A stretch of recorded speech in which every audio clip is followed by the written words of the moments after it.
Hi guys, so in this video, I'm going to show you how I went about annotating each of these articles. Now, you don't have to do this exactly the way I did it, but this annotating and highlighting parts of each article is really going to help you out quite a bit when it's time for you to write essay number 2, because I will be expecting you to talk about these articles in essay number 2, as well as use quotes from each article in essay number 2.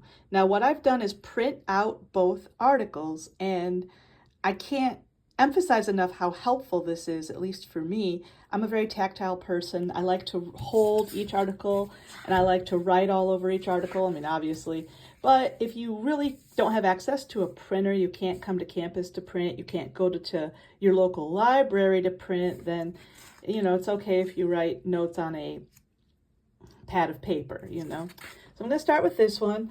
And the first thing I did was look up Bridge, Michigan, and I found out it's pretty progressive. It's kind of a lefty organization. It says it's nonpartisan.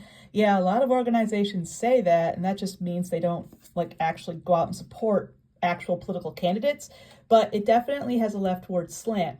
And if you remember, I did ask you a question about this in reading response 7. That's why I asked.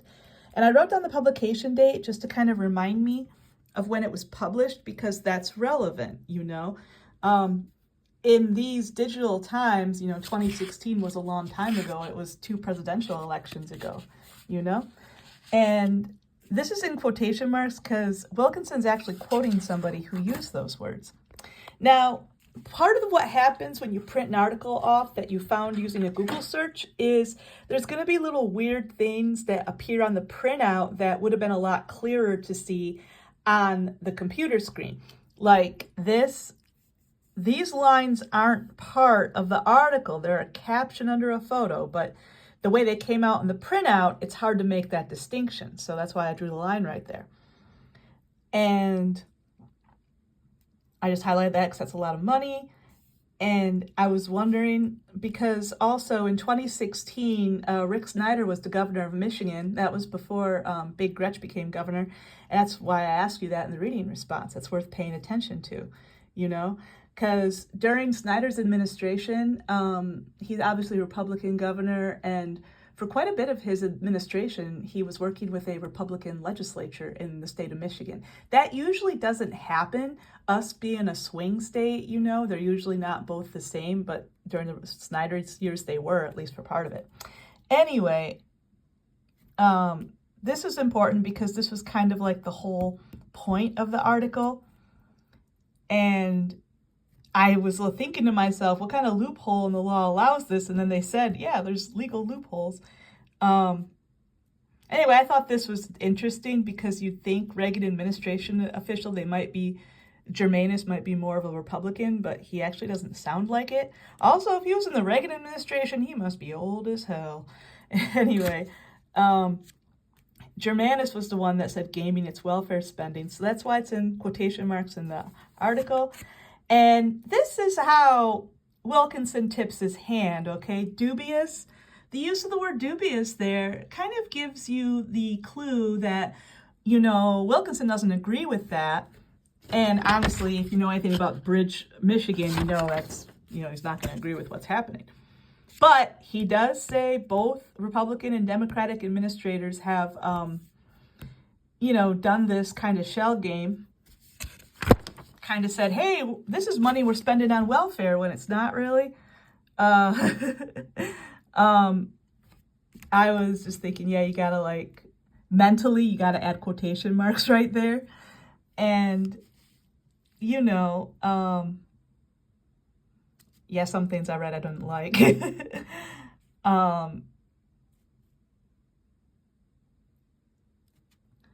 And I was wondering who did this, what state officials, and enacting policies that triggered huge declines in the number of people getting core welfare aid. My little liberal bleeding heart said, oh, that's not good. Usually Michigan's not 49 out of 50 in anything. We're usually pretty average. And here, I found myself wondering, because she gets quoted in the article, I found myself wondering, is the center on budget and policy priorities? Is it left wing, right wing, straight down the middle? I looked them up, and they're nonpartisan, but they're kind of progressive. Like, they support getting people out of poverty, and like that's pretty progressive or liberal. And TAMF, like I've heard of TAMF before. And anyway, it took me a long time to read this article. I'm not going to lie, because I kept pausing to highlight stuff and write on it. But I'm telling you, you are going to remember so much more about the article if you do it this way. You know, it's an investment of time that's going to pay off later. You're going to do a much better job with essay number 2 if you do this. And also, you know, you've got your pre-writing assignment due this week, where I'm asking you to find 2 pairs of quotes, you know, 3 pairs of quotes, I'm sorry. It's going to be easier to do that if you've highlighted some quotes during your reading. You know, you're going to have an easier time doing that assignment. And I thought that might be a picture caption because of the way it was like formatted. Probably was. And I noticed they're talking about Food Bank of South Central Michigan, Food Bank of Eastern Michigan's in Flint.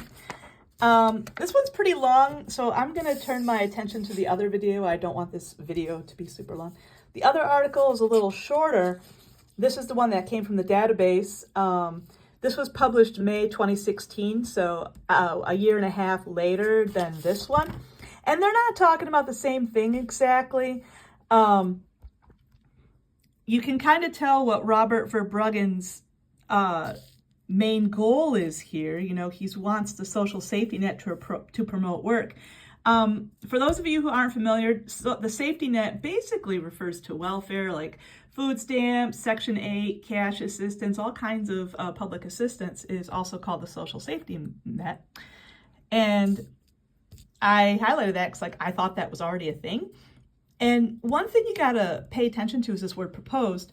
You could probably go online and find out if this actually went through, if it became law, because this was published in 2018.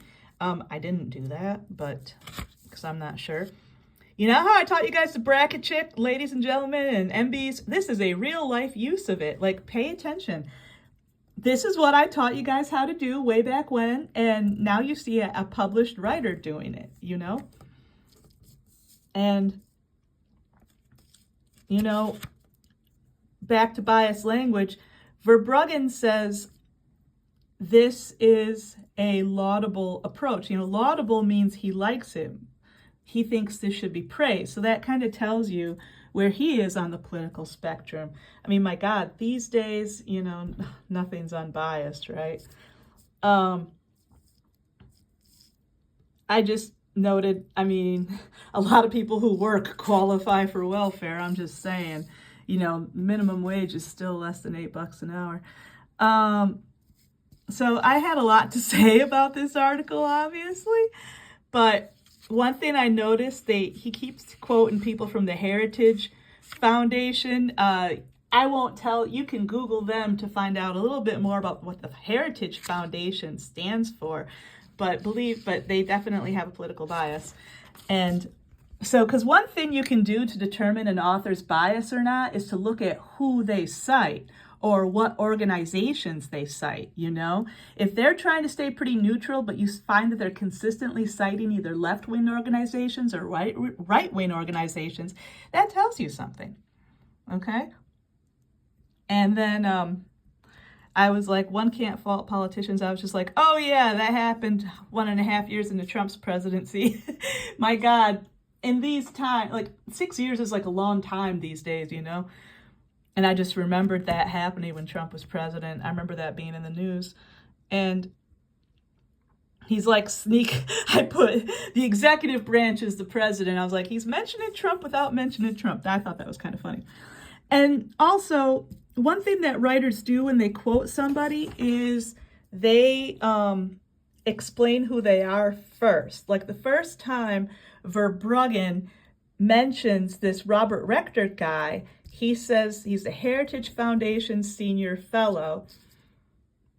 And he's using the pronoun he, but when he refers to Rector by his last name. Remember I had you guys do that with Einer?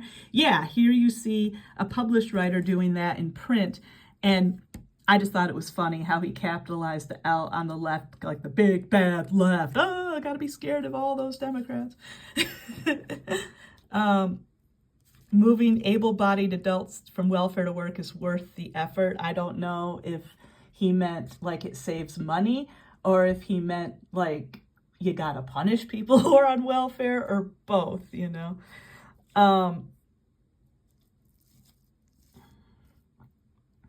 And he quoted somebody at the American Enterprise Institute, which again, you can Google that, find out what side of the political spectrum the American Enterprise Institute is on. And